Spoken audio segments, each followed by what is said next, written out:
¿Qué haces, amor? ¿Qué voy a hacer aquí? Disfrutando mi tama.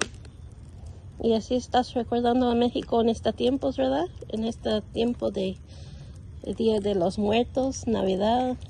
Un día cuando vayamos, así vamos a estar en el rancho. Yo sí Y voy. entonces vas a tener que comerte unos cuantos tamales. Sí, yo he ido, así ha hecho. Es mejor de la vida así, ¿Segura que vas a sobrevivir allá? claro. Yo he ido. No quiero excusas. Que ¿Por no qué vas a voy? querer frijoles, no vas a querer tamales, no vas a querer nada. Yo con frijoles y mayonesa es el mejor. Con unos huevitos, yo no quiero carne. ¿Y de dónde vas a agarrar proteína? Huevos La tienen carne es proteína. huevos también son proteína. Frijoles también. I love frijoles. Ay, no. ¿Tienes frío? No, estoy bien. Come, come.